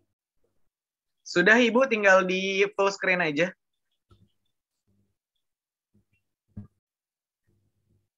Oke. Terima kasih. Sebelumnya saya ucapkan selamat siang dan salam sejahtera buat kita semua. Saya juga mengucapkan terima kasih kepada Bapak Edi Ramayadi selaku Gubernur Sumatera Utara dan juga seluruh panitia Siberkreasi dan juga Kominfo yang telah menyukseskan sehingga webinar ini dapat terlaksana dengan baik. Saya juga ingin menyapa para narasumber yang lain, ada Mbak Puspa, ada Bapak Mas Ril, ada juga Ibu Eva, dan juga ada Mbak Ana Livian. Terima kasih untuk kesempatan hari ini. Terkhusus saya ingin menyapa seluruh partisipan yang sudah bergabung pada siang hari ini di webinar kita. Terima kasih karena pesertanya tetap semangat dan jumlahnya juga tetap sudah mencapai 300-an. Oke, baik, sebelumnya perkenalkan nama saya Apriani Sijabat. Saya seorang dosen pendidikan fisika di Universitas HKBP Nomensen Pematang Siantar. Nah, materi yang ingin saya sharingkan pada hari ini adalah mengenai literasi digital bagi tenaga pendidik dan anak didik di era digital. Sebelumnya kita harus paham dulu apa itu literasi digital. Literasi digital adalah pengetahuan dan kecakapan untuk menggunakan media digital, alat-alat komunikasi, atau jaringan dalam menemukan, mengevaluasi, menggunakan, membuat informasi, dan memanfaatkannya secara sehat, bijak, cerdas, cermat, dan tepat. Nah, di sini ini masuk ke dalam yang namanya budaya digital. Jadi budaya digital itu lebih mengarah kepada mengubah pola pikir atau mindset agar dapat beradaptasi dengan perkembangan digital. Di sini kita bisa lihat sama-sama kalau dulu untuk budaya digital di pasar ketika kita ingin berbelanja maka kita pergi ke pasar diadakan tatap muka secara langsung. Namun pada era digital, nah belanja itu dapat kita lakukan secara online tanpa tatap muka. Begitu juga dengan yang namanya dunia pendidikan. Nah, kalau dulu pendidikan itu datang ke sekolah, belajar di ruangan kelas secara tatap muka. Namun, seiring berkembangnya teknologi dan juga mungkin karena adanya pandemi kemarin, maka pembelajaran di sekolah itu juga bisa dilakukan secara online, yaitu menggunakan yang namanya teknologi digital. Nah, ini masuk ke dalam ranah yang dikatakan budaya digital.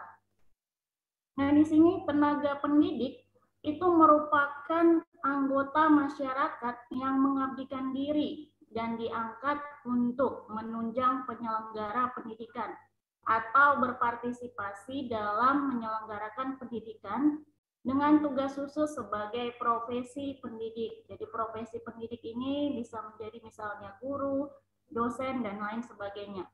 Sementara kalau dikatakan anak didik, itu adalah pribadi yang belum dewasa, yang diserahkan kepada tanggung jawab si pendidik tadi. Nah, dalam bahasa Indonesia, peserta didik ini sering dimaknai sebagai siswa, murid, pelajar, dan juga peserta didik. Nah, di sini, di tantangan di era digital adalah, sama tadi seperti sudah dibahas oleh Mbak Puspa, ada yang namanya konten negatif. Nah, konten negatif ini merupakan tantangan kita di era digital. Contohnya ada konten pornografi, isu sara, berita bohong, dan lainnya. Kemampuan individu dalam mengakses internet, khususnya teknologi informasi dan komunikasi, ini harus dibarengi dengan yang namanya literasi digital. Sehingga individu, anak-anak itu bisa mengetahui mana konten yang positif dan bermanfaat serta mana konten yang negatif. Nah, di sini kalau kita lihat pada anak-anak di dunia maya, itu mengapa rentan anak-anak itu mendapatkan yang dia konten negatif itu tadi? Karena yang pertama, rendahnya pengawasan orang tua. Terkadang orang tua itu merasa gaptek dan tidak mau belajar mengenai yang namanya teknologi. Kemudian anak-anak juga mudah dipengaruhi oleh teman ataupun lingkungan sekitar. Kemudian adanya hubungan komunikasi yang tidak baik antara orang tua dan anak. Kemudian juga tidak adanya aturan penggunaan internet. Nah, bagaimana cara sebagai pendidik untuk mengatasi ke konten-konten yang negatif seperti ini? Maka kita di sini harus bisa memberikan tips. Di sini saya buat sebagai orang tua, karena di sini memang orang tua itu juga adalah sebagai pendidik. Meskipun di awal pendidik itu bisa menjadi guru ataupun dosen, namun orang tua sebenarnya adalah pendidik yang paling utama bagi anak-anaknya. Nah, di sini kita harus menanamkan etika di era digital. Yang pertama di situ adalah mintalah anak supaya tidak mengunci tampilan akun agar tetap terpantau. Kemudian kita mengajak kritis menyikapi informasi. Jadi kalau ada informasi, kita harus ajak anak itu supaya dia bisa bijak menanggapi informasi yang dibacanya. Kemudian kita juga memanfaatkan teknologi itu melalui penggunaan media blog. Misalnya si anak itu suka dengan yang namanya menulis, maka kita manfaatkan teknologi itu untuk mengembangkan bakatnya menjadi penulis sesuai dengan minat dan bakat masing-masing yang dipunyai oleh si anak. Nah, kemudian tips yang selanjutnya adalah kita harus konsisten menerapkan hukuman jika melanggar, dan kita memberikan apresiasi kalau dia berhasil dalam membatasi penggunaan yang namanya internet. Jadi kalau memang dia melanggar, kita kasih hukuman. Tetapi kalau dia berhasil menerapkan, kita beri pujian, kira-kira seperti itu. Kemudian kita juga ingatkan anak-anak itu untuk menghindari tayangan iklan rokok, miras, dan narkoba. Kemudian kita tanamkan etika berkomunikasi di media sosial bagaimana yang baik. Kemudian kita perkenalkan keanekaragaman dan situasi ekonomi. Nah, selanjutnya yang paling penting kita adalah harus mendampingi anak dalam dunia digital. Jadi di sini tadi, ini juga tadi sebenarnya sudah dibahas oleh Mbak Puspa ya. Di sini kita harus benar-benar terapkan jadwal dalam penggunaan digital saat di rumah. Jadi orang tua itu sebagai pendidik untuk anaknya harus membatasi dari jam berapa boleh menggunakan yang namanya internet. Ketika sudah lewat jamnya, stop. Jadi kita harus ketat di situ. Kemudian orang tua itu juga harus mengerti media sosial dan situs apa saja yang digunakan anak. Kemudian orang tua sebagai pendidik harus juga tahu aplikasi apa atau program apa yang bisa sifatnya membangun atau mengedukasi untuk mengembangkan bakat si anak.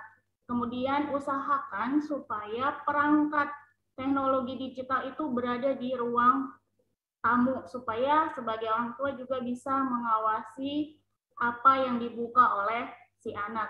Kemudian orang tua juga harus memonitor aktivitas dunia maya anak dan mengunci situs-situs yang tidak layak untuk anak-anak dengan web filtering. Jadi disaring supaya anak-anak itu tidak masuk ataupun tidak gampang terpengaruh oleh konten-konten yang negatif.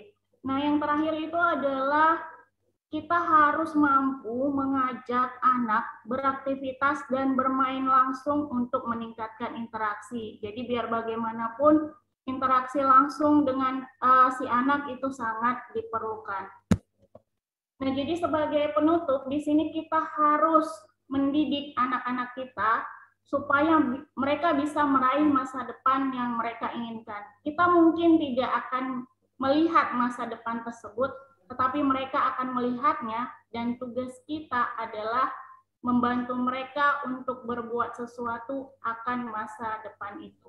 Ya, demikianlah hasil sharing kita atau diskusi kita. Jika ada kata-kata yang salah, saya minta maaf. Saya kembalikan kepada Bang Riyandi Horas. Oke, Horas. Terima kasih Ibu Apriyani Sijabat atas pemaparan materinya yang luar biasa banget ya, tentang literasi digital bagi tenaga pendidik dan anak didik di era digital. Sampai ketemu Ibu Apriyani nanti di sesi tanya jawab. Ya, sekali lagi terima kasih banyak Ibu. Dan sekarang kita langsung lanjut ya, menuju ke narasumber kita yang keempat. Langsung saja saya persilahkan kepada Ibu Eva Pratiwi Pane, MPD, yang akan memaparkan materi tentang etika digital. Kepada beliau, kami persilahkan. Oke, terima kasih moderator kita, Kak Riyandi Rizky. Izin saya untuk share screen.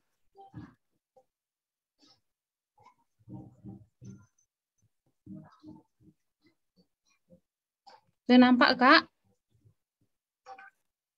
Sudah, Ibu. Oke, selamat siang, salam sejahtera, salam sehat untuk kita semua. Terima kasih saya sampaikan kepada Kementerian Kominfo, Cyber Kreasi, dan juga panitia yang memberikan kesempatan kepada saya untuk boleh berbagi di ruangan Zoom ini dengan tema yang hari ini adalah menjaga keamanan digital anak-anak. Yang terhormat Bapak Haji Edi Ramayadi selaku keynote speaker kita, salam hormat dan salam kenal saya kepada para narasumber, ada Ibu Puspa, Bapak Masril, Ibu Apriani, dan salam kenal juga kepada Key Opinion Leader, ada Kak Ana Livian. Salam kenal juga, salam sehat kepada seluruh partisipan yang berada di ruangan Zoom ini dari Kabupaten Simalungun dan juga sekitarnya. Horas, horas, horas. Perkenalkan, saya Eva Pratiwipane. Saya seorang dosen yang bertugas di Fakultas Keguruan dan Ilmu Pendidikan Universitas HKBP Pematang Siantar. Adapun yang boleh saya bagikan pada kesempatan hari ini adalah bijak sebelum mengunggah di media sosial. Kita mulai dari kata bijak. Bijak itu Bapak Ibu adalah sifat memiliki kemampuan untuk membedakan dan menilai sesuatu. Ciri-ciri orang bijak, berpikir sebelum berbicara, kemudian selalu bertanya dengan pertanyaan yang tepat, tidak pernah menganggap dirinya cerdas, haus informasi, mampu mengatasi masalah dan selalu berpikir jernih, biasanya bergaul dengan orang yang pintar dan kreatif, berusaha sempurna, cenderung kritis namun tidak egois, tidak terpengaruh dengan perilaku negatif orang lain, menerima orang lain apa adanya, selalu mencoba untuk memahami orang lain. Nah, kalau kita pemainkan dengan pengertian bijak bermedia sosial, ya, dari kata bijak tadi, kalau dari KBBI, kata bijak diartikan menggunakan akal budinya, pandai, mahir. Oleh karena itu, orang yang bijak dalam bersosial media adalah orang yang selalu menggunakan akal budinya dalam menggunakan media sosial. Bijak bermedia sosial dapat dikaitkan dengan etika berinternet, ya, etika etnik. Seperangkat prinsip moral yang mengatur individu atau kelompok tentang perilaku apa yang dapat diterima saat menggunakan internet dan media sosial. Maka dengan demikian, seseorang tidak dapat seenaknya sendiri ketika berinteraksi dengan orang lain menggunakan media internet. Mereka dibatasi oleh prinsip moral yang berlaku dalam kelompok tersebut. Dalam hal ini adalah penggunaan internet maupun media sosial. Kita lihat dari segi media sosial yang ada di Indonesia, mulai dari YouTube, WhatsApp, sangat banyak sekali, dan paling banyak digunakan di Indonesia. Yang paling populer ada ya YouTube, menyusul WhatsApp, Instagram, Facebook. Jadi kalau kita lihat ke anak-anak ya, hampir semua seperti disampaikan narasumber sebelumnya, kalau anak-anak pun sudah mempunyai media sosial. Bahkan dalam kandungan pun saya rasa sudah dibuatkan orang tuanya media sosialnya. Jadi itu membuat media sosial, ya, penggunaan media sosial di Indonesia itu begitu meningkat. Nah, unggahan di media sosial yang berbahaya itu dapat dijerat, ya, dapat dijerat pidana, ya. Seperti konten kesusilaan, pencemaran nama baik, menyebarkan berita bohong ataupun hoaks, dan konten sarah. Jadi unggahan-unggahan seperti ini harus benar-benar dilihat, apalagi terlebih kita orang tua yang memiliki anak-anak yang mempunyai media sosial. Jadi peran orang tua sangat-sangat perlu ketika anak-anak kita memiliki media sosial.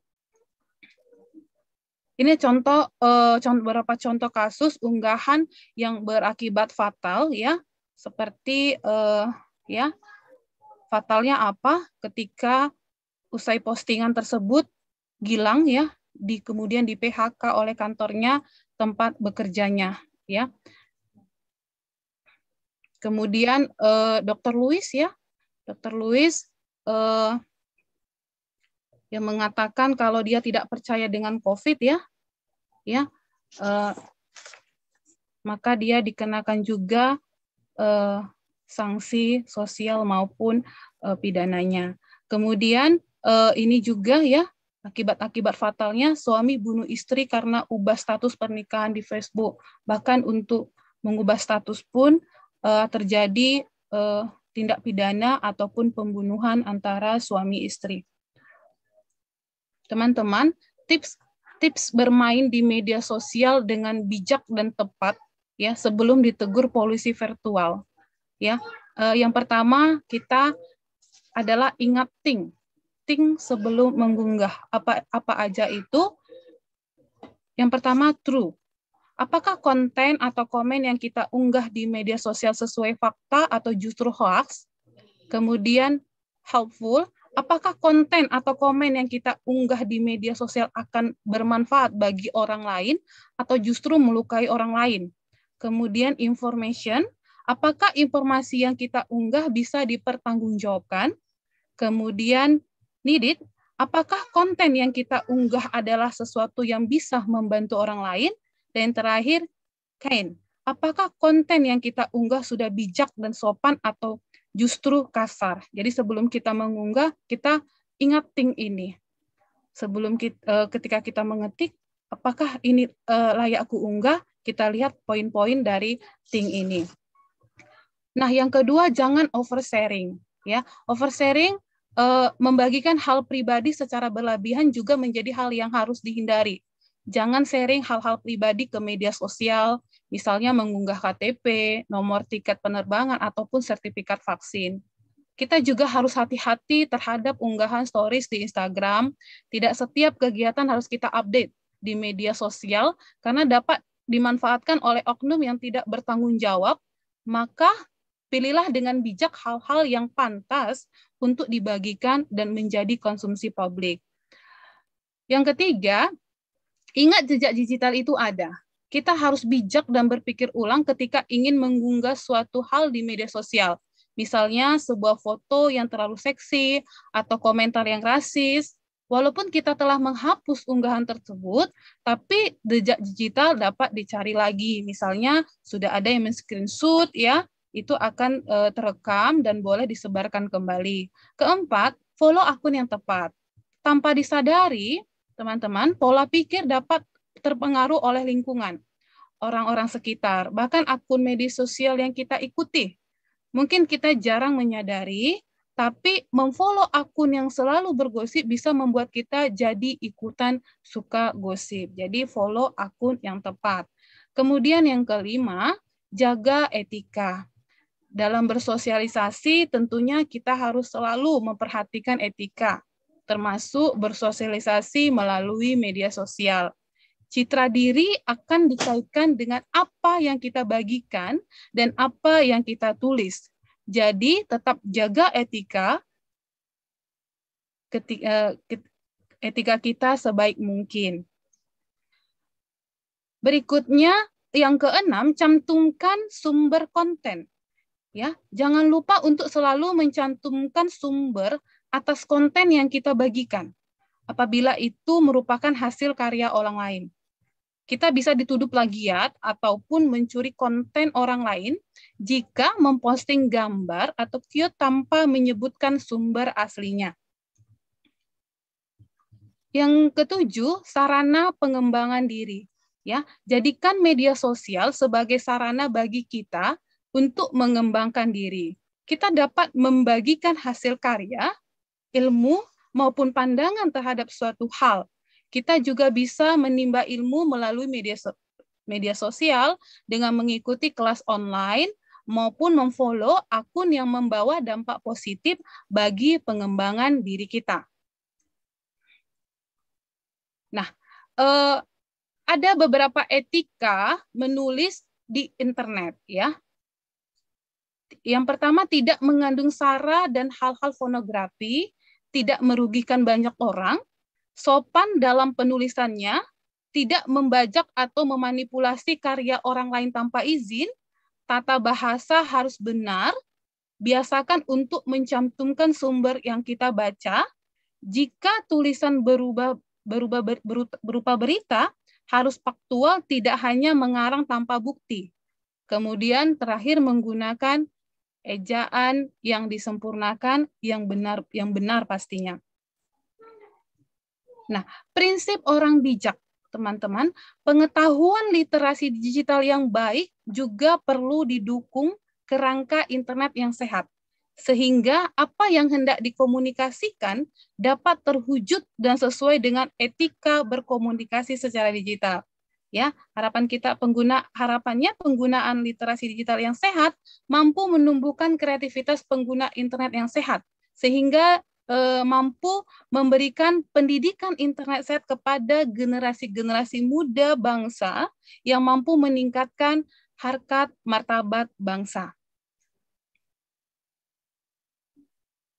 Sebagai penutup, boleh saya berbagi, sejatinya mengunggah apapun di media sosial merupakan hak asasi semua orang. Namun, ada baiknya jangan mengunggah sembarangan karena kita tidak tahu apakah unggahan kita yang sembarangan itu akan membuat orang lain tersakiti atau menyinggung perasaan orang lain. Posting yang penting, bukan yang penting posting. Sekian sharing dari saya. Apabila ada yang kurang, saya mohon maaf. Salam literasi, salam sehat. Saya kembalikan kepada Kak Riyandi Rizky. Oke, terima kasih Bu Eva Pratiwi atas pemaparan materinya yang luar biasa sekali ya tentang bijak sebelum mengunggah di media sosial. Mudah-mudahan setelah ini kita jadi makin beretika dalam beraktivitas di dunia digital. Sekali lagi, terima kasih Ibu Eva. Nanti kita ketemu di sesi tanya jawab ya. Terima kasih sekali lagi, dan Bapak Ibu ya, para peserta sekalian, sekarang karena semua narasumber telah memaparkan materinya, sekarang kita akan mendengarkan key opinion leader kita untuk merangkum ya materi yang tadi sudah disampaikan sekaligus memberikan opini-opininya terhadap tema besar kita pada siang hari ini. Maka langsung saja saya persilakan kepada Kak Ana Livian. Silakan Kak.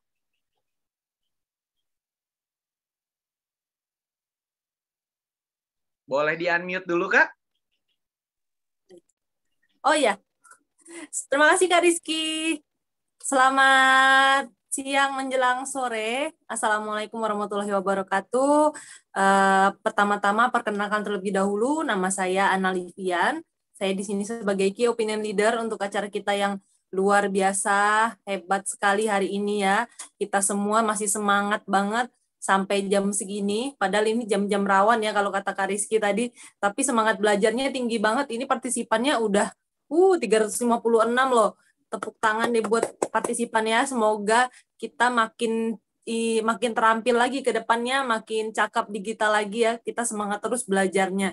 Dan juga saya mengucapkan terima kasih untuk keempat narasumber kita yang sudah memaparkan materinya yang luar biasa, bermanfaat banget untuk kita semua, terutama untuk orang tua nih buat menjaga anak-anaknya supaya aman di dunia digital. Nah, tadi saya kan di sini sebagai ibu rumah tangga ya, punya anak juga. Jadi ini benar-benar bermanfaat banget untuk saya ilmunya.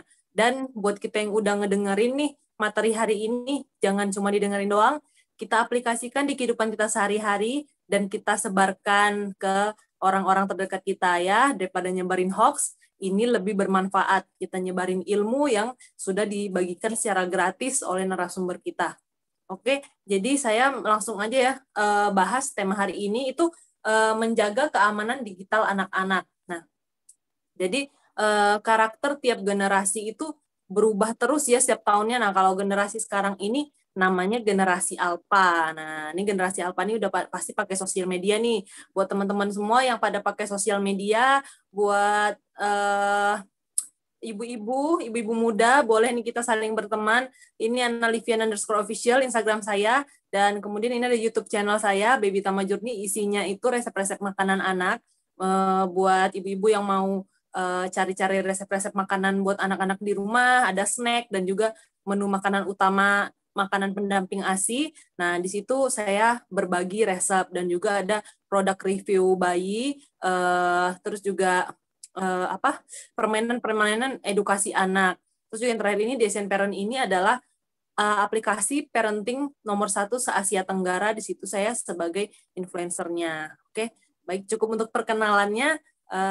Kita lanjut lagi bahas materi hari ini. Jadi karakter tiap generasi ini berubah setiap tahun, dan yang paling lagi jadi sorotan ini generasi Alpha ya. Jadi generasi Alpha ini lahir dan tumbuh di era digital yang kemajuannya itu sangat pesat. Nah, jadi nggak heran kalau anak-anak sekarang ini sebenarnya pinter-pinter banget, dan mereka itu bisa dikatakan canggih ya. Mungkin kita dulu umur-umur 7 tahun masih belum sepinter anak sekarang nih, udah pada bisa ngedit video, ngedit foto, terus juga cepet banget gitu belajarnya. Nah, mereka tumbuh emang di transformasi digital yang sangat cepat. Nah, inilah tugas orang tua juga supaya jangan ketinggalan, dan jangan sampai anaknya lebih pinter nih dari orang tuanya. Orang tuanya juga harus tetap kejar terus, jangan sampai bersikap apatis, dan jangan sampai ketinggalan zaman. Nah, jadi terus aja ikuti perkembangan zaman, dan kita terus mengawasi anak-anak kita, apalagi di zaman pandemi ini ya, anak-anak mau nggak mau bersentuhan sama gadget ya, karena kan rata-rata nih sekolah belum tatap muka semua, jadi orang tua juga yang biasanya tadinya mungkin nggak aktif setiap hari ngurusin sekolah anak, mau nggak mau sekarang karena anaknya sekolah dari rumah, jadi harus paham fitur-fitur buat live, buat belajar anak di rumah, buat dampingin anak di rumah. Nah, sebagai tenaga didik dan sebagai orang tua, kita juga harus peka terhadap perubahan zaman sambil mengenali minat anak, mengenali cara belajar yang disukai anak, dan memberikan contoh langsung disesuaikan dengan usia dan kemampuan anak. Dan penting sekali untuk kita semua sebagai orang tua maupun anak-anak juga cerdas dan selalu bijak menggunakan produk-produk digital di era digital yang semakin hari semakin maju. Karena kalau kita masih gagap nih, bakalan jadinya nyusahin diri sendiri nih. Kalau misalnya kita masih belum paham nih pakai fitur dan segala macam, jadinya kegiatan belajar anak pun jadinya keteteran. Seperti contohnya teman saya aja itu ada yang sampai anaknya putus sekolah karena dia udah stres gitu nemenin anaknya sekolah, dan dia harus sambil ngurus rumah. Nah, kalau misalnya cakap dalam digital, skill-nya bagus, nah ini jadinya lebih gampang ya buat orang tua nemenin anaknya belajar dari rumah. Nah, terus juga anak-anaknya pun berselancar di dunia maya pun juga jadi lebih aman. Begitupun juga saat anak sudah bermain sosial media. Saat anak sudah bermain sosial media, kita harus terus mengedukasi anak, tadi seperti yang disampaikan nama narasumber kita ya, untuk menerapkan terus budaya dan etika dalam bersosial media. Terus juga tadi udah dijelaskan bagaimana menjaga keamanan kita ya saat menggunakan sosial media, seperti jangan sampai menyebarkan data-data pribadi, terus juga menyebarkan nomor HP, tanggal lahir, nama lengkap orang tua, nomor induk KTP, terus informasi kesehatan. Nah, ini berbahaya banget ya, dan nggak bermanfaat banget buat orang yang melihatnya. Apalagi sekarang ini ada fitur Instagram yang terbaru nih, yang lagi heboh nih, karena kemarin ada kejadian fitur Instagram yang dia minta kasih tahu foto tanda tangan, terus juga nama lengkap orang tua, terus juga ada apalagi nama lengkap dan nama panggilan. Nah, itu akhirnya kan jadi rame ya, sampai foto kartu kredit pun juga ada juga yang mau nge-share gitu. Jadi hati-hati banget, kita boleh ikutan tren, tapi kita harus tetap pakai logika dan tetap waras. Karena kalau kita sembarangan nih, sembrono, kebablasan, pakai sosial media tanpa tahu nih dampak-dampak negatifnya, nah ini jadi musibah buat kita. Dan untuk masalah yang sudah terjadi, ya udah kita jadiin pelajaran ke depannya, jadi kita harus lebih hati-hati lagi menggunakan sosial media. Nah, bagaimana nih cara kita menjaga anak-anak kita nih, karena kan udah banyak banget nih kriminalisasi di dunia digital ya.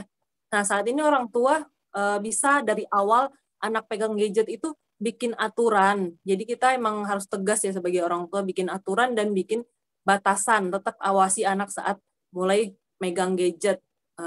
Terutama misalnya kalau lebih bagus, misalnya pakai komputer buat belajar, komputernya ditaruh di ruang tengah. Jadi kita tahu nih anak kita buka apa aja nih, ngakses apa aja, emang beneran belajar atau cuman main game doang. Jadi kita bisa lihat. Jadi kalau bisa jangan sampai anak itu main gadget sendirian di kamar. Dan juga kalau misalnya baru-baru pegang gadget itu jangan sampai orang tua bilang, ini mama kasih gadget.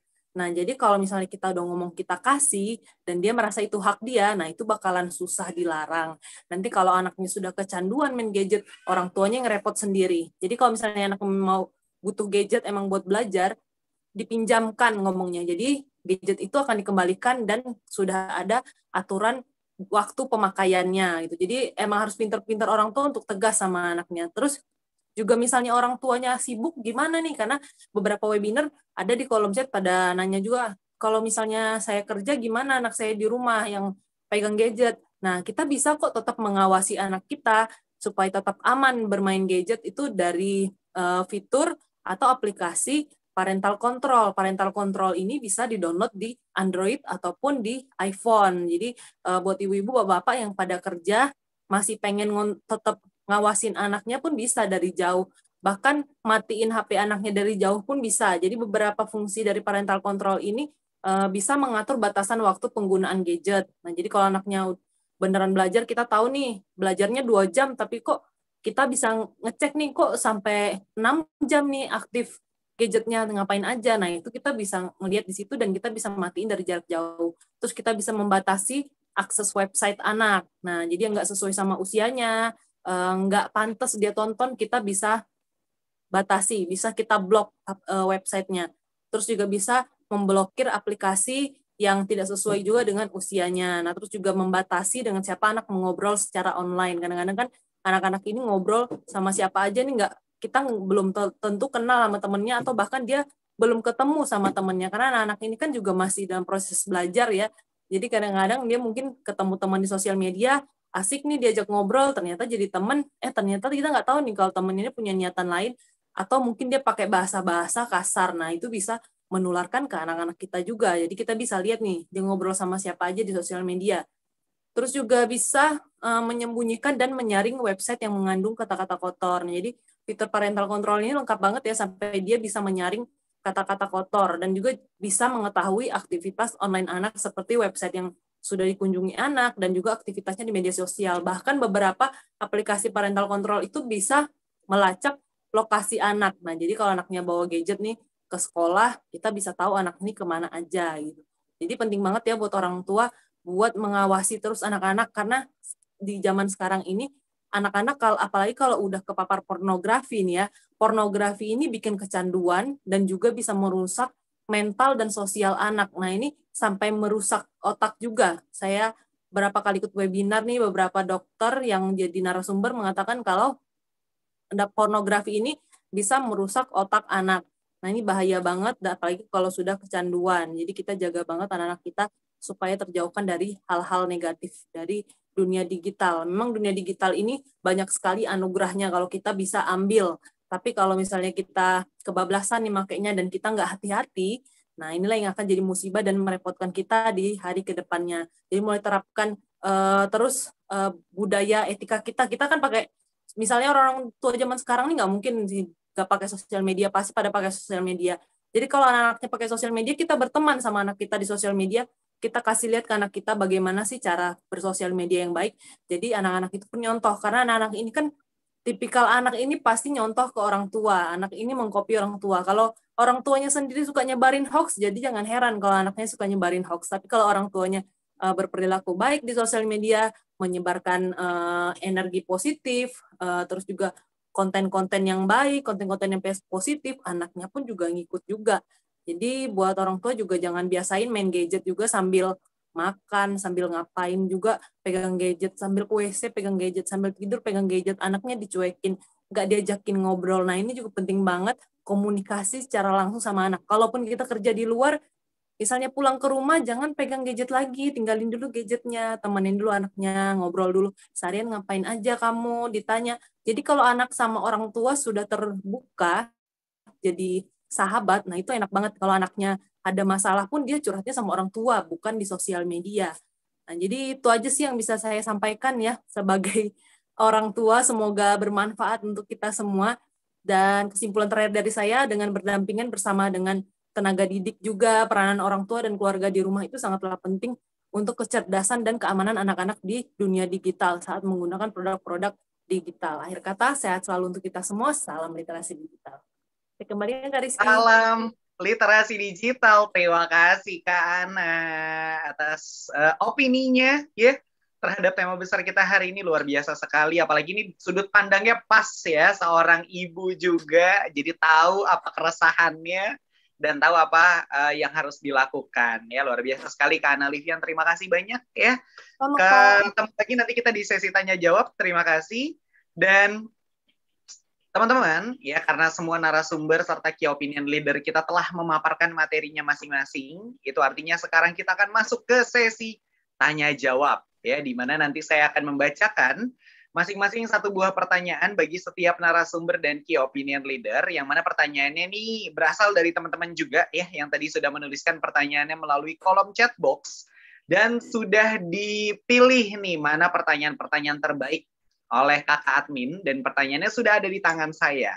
Nanti ya, saya akan membacakan satu persatu pertanyaannya, tapi sebelum saya membacakan pertanyaannya, saya akan mempersilahkan terlebih dahulu nih kepada teman-teman peserta untuk bisa mengisi link post test yang akan segera dikirimkan oleh kakak admin melalui kolom chat box ya. Ingat, link post test ini adalah syarat teman-teman untuk bisa mendapatkan e-sertifikat ya. Dan juga pastikan sebelum mengisi link post test, teman-teman sudah mengisi link registrasi ya, biar teman-teman bisa dapetin nomor token. Karena nomor token tersebut akan teman-teman jadikan sebagai password ya untuk mengisi link post testnya. Oke? Jadi sambil diisi, sambil didengarkan ya sesi tanya jawab kita pada sore hari ini, langsung saya akan membacakan pertanyaan yang pertama yang ditujukan kepada Mbak Puspa Iradewi dari Suryanita Sitorus ya. Pertanyaannya adalah, teknologi memang sangat berpengaruh untuk kedepannya, baik positif ataupun negatif. Nah, menurut pendapat Ibu, bagaimana sih cara menerapkan pengaruh positif teknologi kepada generasi alfa yang masih memiliki pengetahuan yang cukup mudah untuk menangkap? Jadi gimana caranya ngarahin generasi alfa nih ya untuk bisa memanfaatkan teknologi secara positif? Nah, boleh. Silakan langsung dijawab Mbak Puspa. Oke, halo selamat sore. Oke, sama Mbak Suryanita atau Suryani? Siapa tadi Mas? Suryanita Sitorus. Oh ya, Suryanita. Jadi ini, gimana sih kita bisa memanfaatkan media sosial kalau kita lihat dari sisi positifnya gitu ya. Kita pakai media sosial itu harus positif, harus kreatif, dan harus aman. Nah, untuk anak-anak generasi alfa ini kan dia lebih gampang nih untuk menyerap ilmu, untuk melihat sesuatu, dia sudah tahu, oh ini maksudnya ini. Nah, ayo kita dampingi mereka untuk memanfaatkan teknologi dengan baik. Contohnya untuk anak-anak SD atau anak-anak SMP, SMA, sekarang bahkan anak kuliah sekarang yang sudah pintar banget untuk edit foto. Kemudian ayo kita ajari mereka. Mereka senangnya apa nih? Kita bikin video kecil, kemudian mereka nanti jadi talentnya kalau untuk anak kecil, atau untuk anak SMA, SMP, mereka bisa yang nanti edit videonya, kemudian upload di YouTube, kemudian kayak gitu tuh kan kreatif, menggunakan internet secara kreatif. Kemudian nanti orang lain bisa lihat nih, oh dia bikin kayak gini, aduh aku mau bikin yang seperti ini ya. Nah kayak gitu kan nanti akan menyalur. Jadi itu salah satu banget cara untuk menggunakan internet dari sisi positifnya. Jadi ayo semuanya kita dampingi anak-anak kita untuk jadi kreatif, untuk jadi positif, dan jangan lupa keamanannya untuk menggunakan internet. Terima kasih Mas. Wow, luar biasa. Terima kasih Mbak Puspa atas jawabannya ya. Mudah-mudahan bisa menjawab tadi pertanyaan dari Suryanita Sitorus. Oke, kita langsung lanjut lagi menuju ke pertanyaan yang kedua. Dari Elfrida Yolanda Sinaga kepada Bapak Masril. Pertanyaannya adalah, bicara soal keamanan dalam dunia digital, dalam berselancar di dunia digital, contohnya dalam mendaftar suatu akun, kita harus mengisi lengkap data diri serta beberapa aplikasi meminta permission untuk mengakses handphone atau laptop kita. Tidak sedikit aplikasi yang meminta izin location kita juga. Lalu dengan semua kondisi tersebut, apakah masih dapat dikatakan diri kita memiliki privasi dalam dunia digital? Dan apakah aman jika kita mengizinkan aplikasi tersebut mengakses galeri atau data kontak di handphone kita? Nah, bagus sekali nih pertanyaannya ya. Boleh, silakan langsung dijawab Pak Masril. Terima kasih Pak Rian, Mas Rian. Ya kan, jadi betul apa yang dikatakan oleh anak kita tadi. Bahwasanya kita harus selektif dulu, ya kan, untuk misalnya konten-konten yang meminta data kita itu, apakah betul-betul yang dimintanya itu ataupun secara resmi gitu ya. Jadi kita tidak ingin nanti ada yang istilahnya yang memberikan yang meminta kita itu misalnya semacam penipuan, ya kan. Memang kita harus selektif dulu. Misalnya kita mau melaksanakan acara ini, acara itu, dia minta contohnya mulai dari CV kita sampai data riwayat hidup kita harus pastikan dulu apakah memang acara itu memang itu adanya. Kalau jadi itu yang harus kita pastikan dulu. Jangan nanti kita tergiur kepada website-website yang tidak kebenarannya itu diragukan. Jadi itu yang kita harus selektif itu dulu. Memang kita harus hati-hati mengenai keamanan ini karena ini menyangkut data pribadi kita. Nah, jadi itu yang harus betul-betul kita perhatikan memang dalam pelaksanaan kita bermedia sosial. Dan yang saya pesankan juga dalam konten itu kan banyak yang ditawarkan sekarang secara gratis, ya kan? Memang kita harus selektif untuk yang gratis-gratisan ini.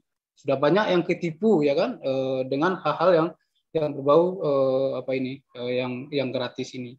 Jadi itu mungkin secara singkat saja saya jelaskan. Jadi mungkin nanti dalam waktu kita bahas secara panjang lebar. Mungkin itu saja Mas Riyandi tentang penguatan mengenai pertanyaan-pertanyaan dari audiens kita. Terima kasih. Siap. Terima kasih Pak Masril atas jawabannya. Ya, mudah-mudahan bisa menjawab tadi pertanyaan dari Elfrida Yolanda Sinaga.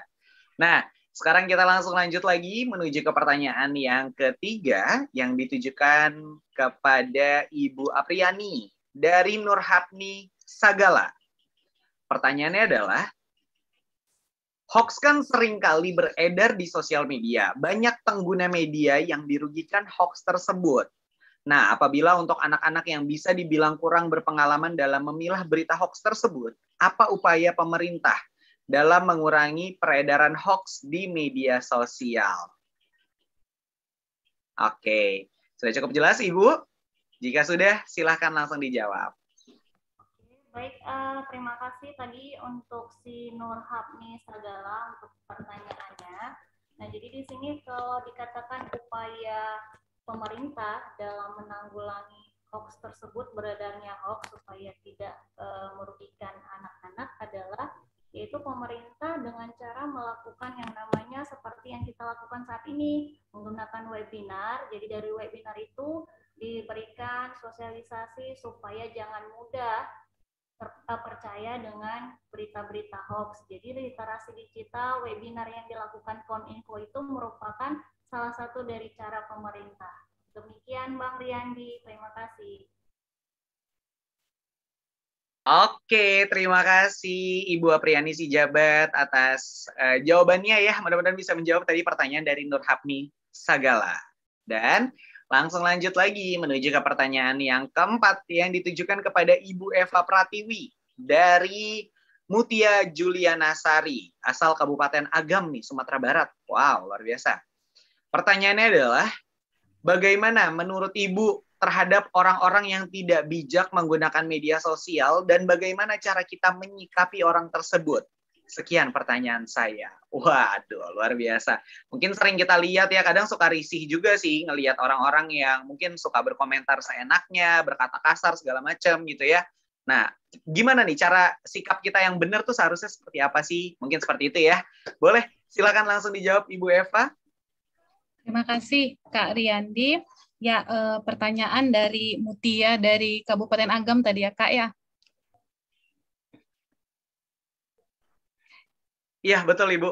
Oke, ya menyikapi mereka yang seperti itu, saya rasa tidak perlu dijauhi, tidak perlu dimusuhi, tapi kita dekati kembali, kita buat pendekatan-pendekatan agar dia boleh tidak melakukan hal itu lagi. Nah, kita malah semakin merangkul dia supaya dia boleh berubah ya seperti itu. Seperti itu Kak Riyandi.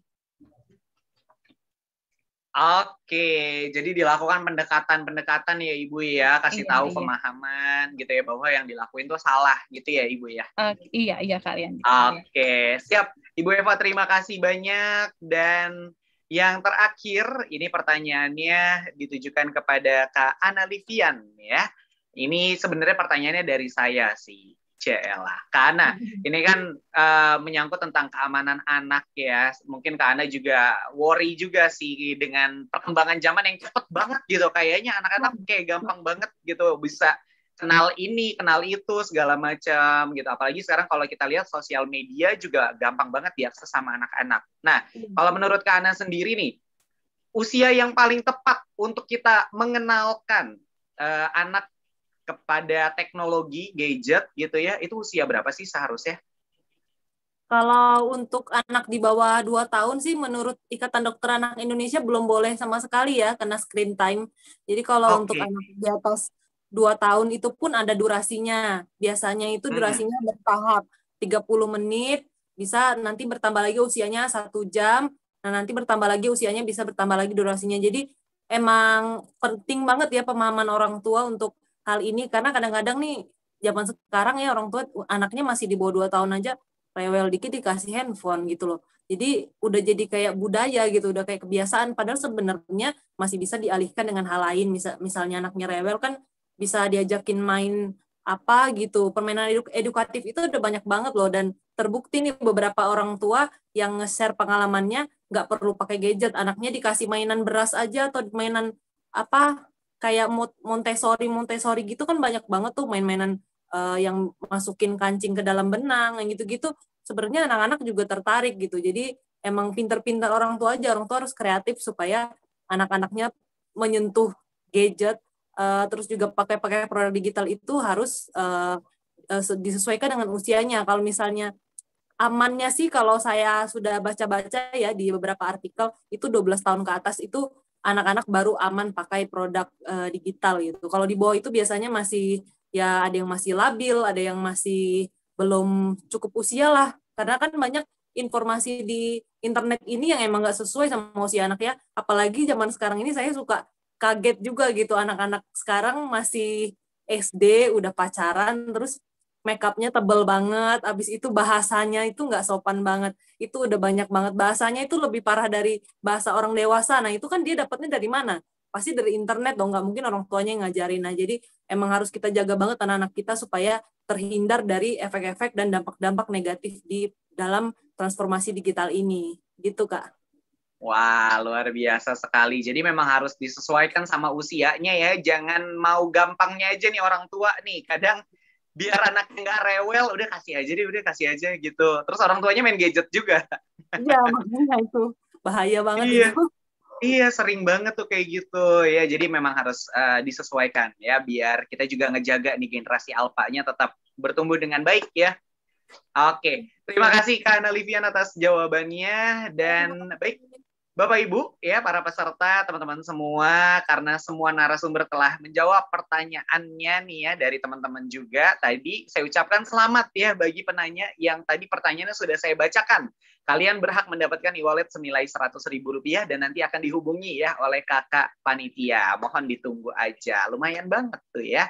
Dan buat yang belum sempat dibacakan pertanyaannya, jangan berkecil hati. Di lain kesempatan coba lagi kasih pertanyaan terbaiknya. Siapa tahu nanti kamu beruntung di lain kesempatan ya.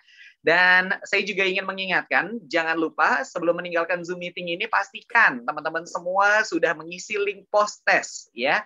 Sebagai syarat untuk bisa mendapatkan e-sertifikat. Jika belum mengisi link registrasi, silakan isi link registrasi terlebih dahulu, baru isi link post test-nya ya. Dan sebelum kita mengakhiri perjumpaan kita pada sore hari ini, mari sama-sama kita berfoto bersama ya dengan para narasumber dan key opinion leader kita pada hari ini ya. Ini sebagai kenang-kenangan kita, boleh dinyalakan kameranya teman-teman, Bapak Ibu semua, tanpa terkecuali ya. Boleh, yuk coba dinyalakan kameranya teman-teman, Bapak Ibu semuanya ya. Tanpa terkecuali saya pengen lihat nih wajah cantik dan wajah gantengnya. Teman-teman di Simalungun, di Sumatera Barat juga nih banyak ya teman-teman dari Padang. Hai, selamat siang menjelang sore. Boleh dinyalakan kameranya teman-teman. Nah, kan kalau kayak gini enak ya kelihatan ya cantik sama gantengnya. Ciela. Abis dibilang cantik langsung senyum-senyum tuh Nafa. Tuh, langsung senyum-senyum. Mantap ya. Boleh silakan dinyalakan kameranya. Saya tunggu nih masih ada yang belum dinyalain kameranya. Boleh dinyalain dulu. Oke, good. Oke, kalau sudah dinyalakan kameranya, sekarang saya minta silahkan kasih senyuman tercantik dan terganteng kalian ke kamera. Oke, siap ya? 1, 2, 3. Tahan, ada 2 halaman. 1, 2, 3. Oke, good. Keren. Yang kedua, sekarang saya minta gayanya diangkat tangan kanannya seperti ini. Terus jarinya seperti ini. Salam literasi digital ya.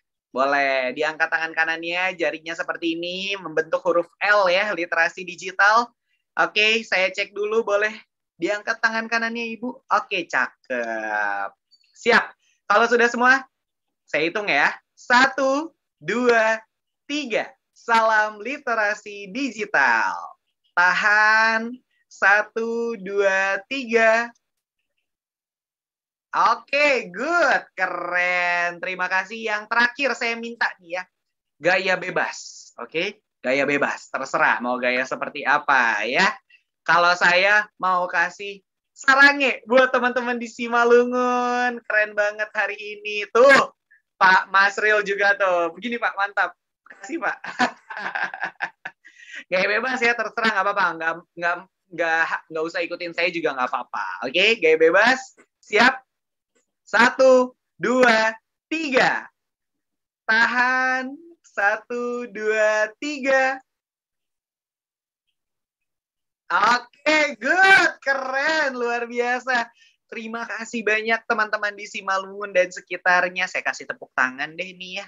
Luar biasa. Udah seru banget hari ini. Sudah mau berpartisipasi. Udah foto bareng juga ya. Terima kasih banyak sudah mau mengikuti acara literasi digital yang diselenggarakan oleh Kominfo hari ini ya. Mudah-mudahan apa yang sudah disampaikan oleh para narasumber dan key opinion leader kita pada siang sampai sore hari ini bisa bermanfaat untuk kita semuanya ya, bisa diterapkan di dalam kehidupan sehari-hari, bisa menambah kecakapan digital kita semua dan tentunya bisa bikin Indonesia makin cakap digital. Amin ya. Dan tentunya saya ucapkan terima kasih banyak juga kepada seluruh narasumber dan key opinion leader yang sudah mau berbagi ilmunya hari ini. Luar biasa, terima kasih banyak ya. Kepada Mbak Puspa, terima kasih. Kemudian Pak Masril, terima kasih. Terima kasih Mas Riyadi. Ya, kemudian juga ada Ibu Apriani, Ibu Eva, dan Kak Ana Livian. Terima kasih banyak ya atas ilmunya hari ini. Mudah-mudahan bisa bermanfaat dan membawa keberkahan untuk kita semuanya. Amin ya. Dan saya Riyandi Rizky selaku moderator mewakili kru yang bertugas. Kami mohon maaf jika selama penyelenggaraan acara ada hal-hal yang kurang berkenan. Kami mohon dibukakan pintu maaf yang sebesar-besarnya. Sampai berjumpa di lain kesempatan. Saya tutup perjumpaan kita pada sore hari ini. Wabillahi taufiq wal hidayah. Wassalamualaikum warahmatullahi wabarakatuh. Selamat siang, stay safe and stay healthy. Horas! Horas.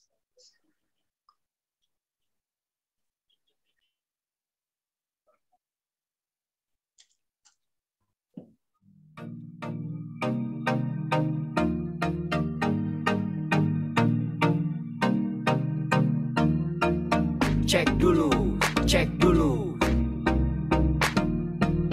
Cek dulu, cek dulu. Yo, kini saatnya kita harus tambah pintar. Jangan jadi orang yang mudah sebar-sebar, karena belum tentu itu berita benar. Kalau nggak ngerti, ayo belajar. Mulailah curiga bahaya jika sudah suruh-suruh. Sebarkanlah, hey, tunggu dulu. Periksalah kalimat, kok banyak tanda seru. Banyak huruf besar, mata gue jadi ngilu. Coba dicari beritanya dulu. Mendingan begitu daripada keliru. Apa untungnya sebar kabar palsu, daripada nanti kamu yang malu. Cek dulu, daripada nanti kamu yang malu. Cek dulu, siapa tahu hoax. Yup. Hello,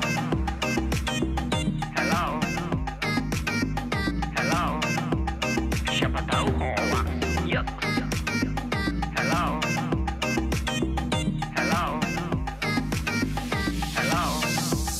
siapa tahu hoax.